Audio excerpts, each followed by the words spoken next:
I know that there's this prevailing unspoken rule. If you're watching what's going on the leftist side of YouTube right now between the Young Turks, between Jimmy Dore and Kyle Kalinske, you could see the left begging them to stop the infighting because it's a bad look. On the right, for example, I've criticized people like Tim Pool and others. People don't necessarily like that. There is this weird unwritten rule where you don't openly criticize someone on your side or someone who's fighting the good fight. But there's one particular individual that I think continues to garner significant clout, following, and influence in American politics. And it's extraordinarily frustrating as somebody who knows the dark truth about this individual. Now, as always, and I will reiterate here, please do not reach out to this person. Don't interact with them. I don't condone any dogpiling. But what I am asking is that you listen to what I have to say here and that you reconsider possibly sharing this person as an authoritative source, that you reconsider websites that continue to embed his tweets like the Daily Wire, and even my friend Carl Benjamin, Sargon of Akkad's Lotus Eaters website, is paying this guy.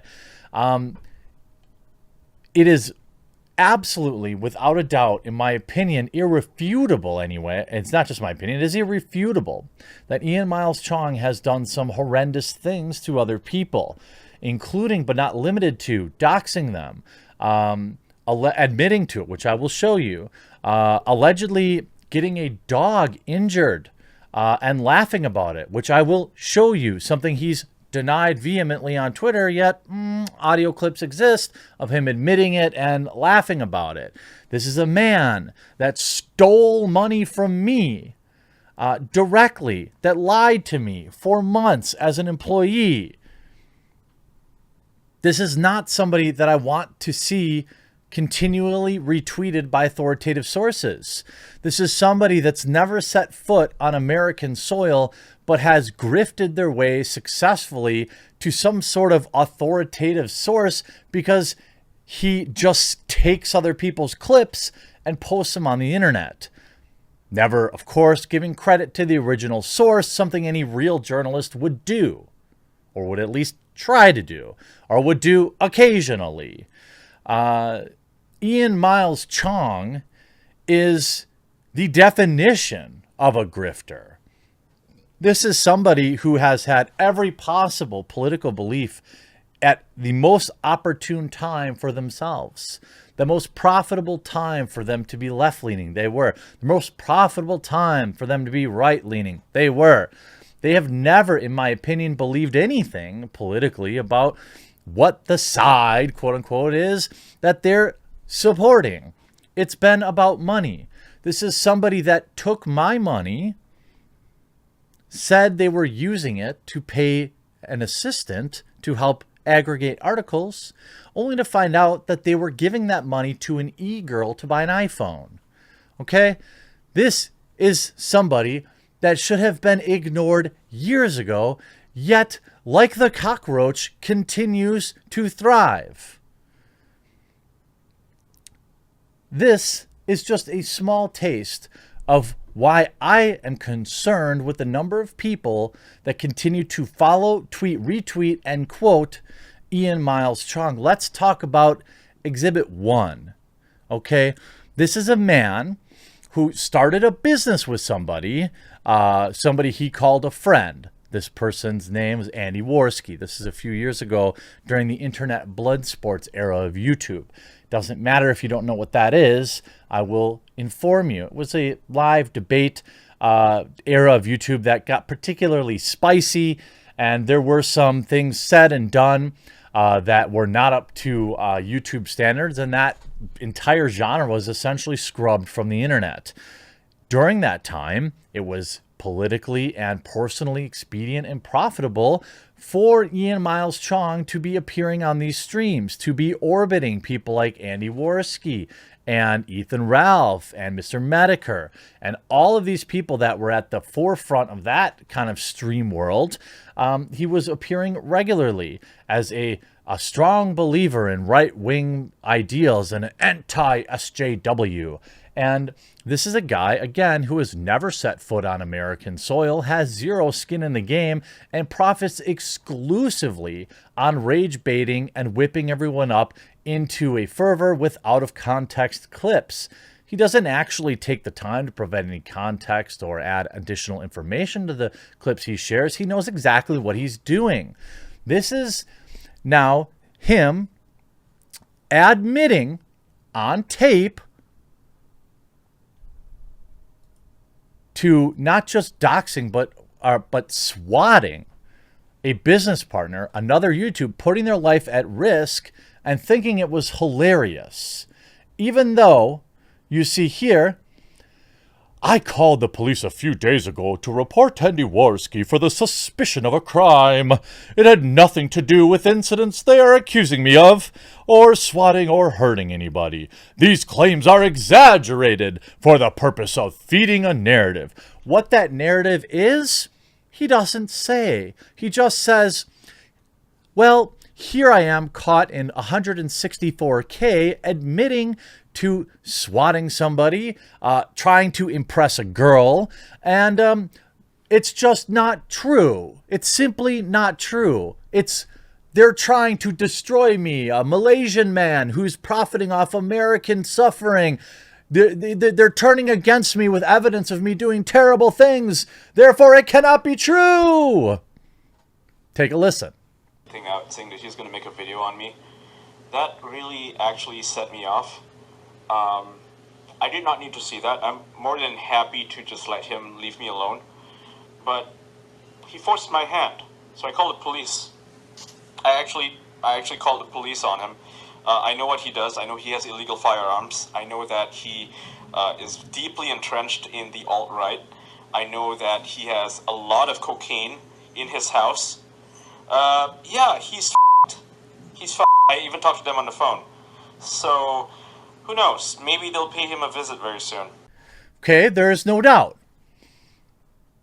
that he purposely sent these people to, again, somebody whom he was friends with and was having a business disagreement. Because at the time, they had created a YouTube channel together called Hype Break, I believe.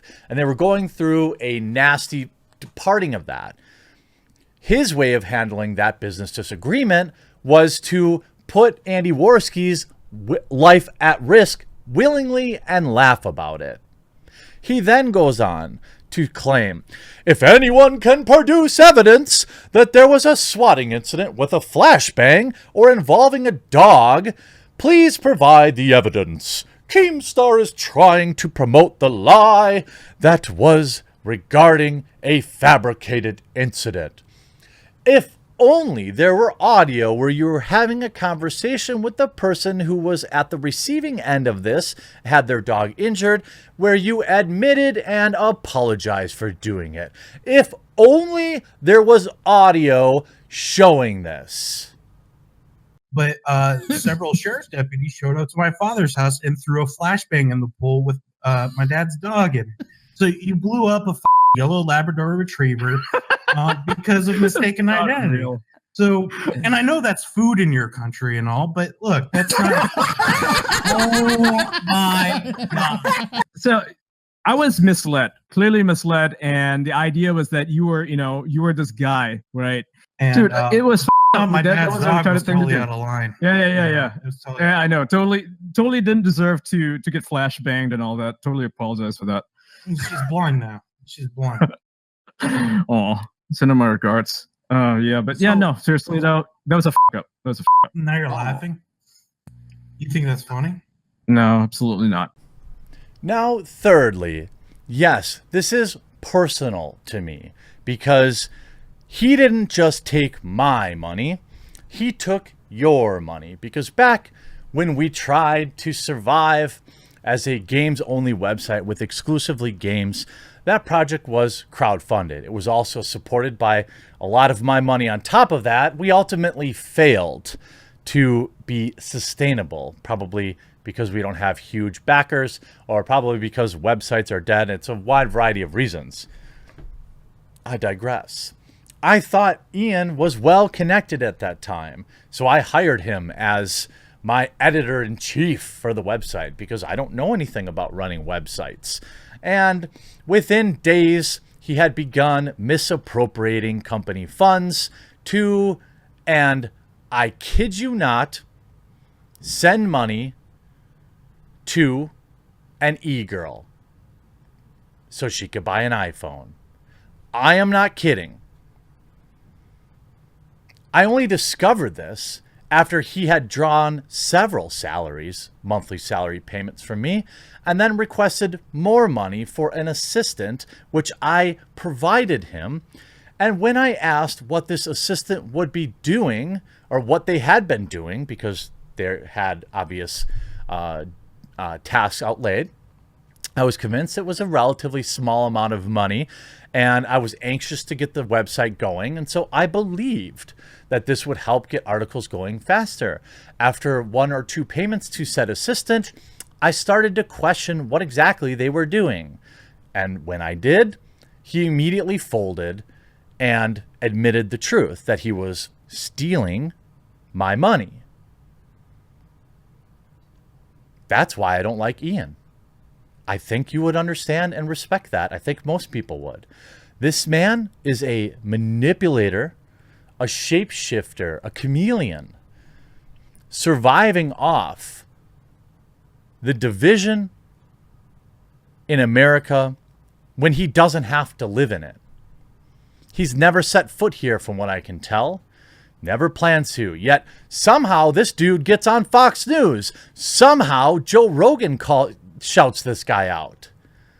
This guy is, if you call yourself a conservative, this guy is not good for conservatives. If you call yourself a liberal, he's not good for you, although I suspect you already know that. I don't know how he keeps getting jobs. Carl knew. He knew that he did this to me. He knows about the swatting. He knows about the doxing. And he still hired him. What are people doing? Is there literally nobody else out there? This guy doesn't bring credibility. He is not to be trusted. He is disingenuous. He is the definition of a grifter. Now, a lot of people throw that term around all the time, but I think both left and right will agree with me on this, that Ian Miles Cheong is a grifter, and he is dangerous to all sides. Now, I'm not saying the guy should be deplatformed. I'm not saying anything at all. What I'm saying is educate yourself. Understand the type of person you're propping up when you're retweeting them. Understand the type of person that you're giving thousands of dollars a month to run on your website. Understand the type of person that you're propping up, dailywire.com, when you embed their tweets. It's not their original video. I'm sure there is someone else who posted it. Just food for thought. Hope you enjoyed this video. We'll talk to you again real soon.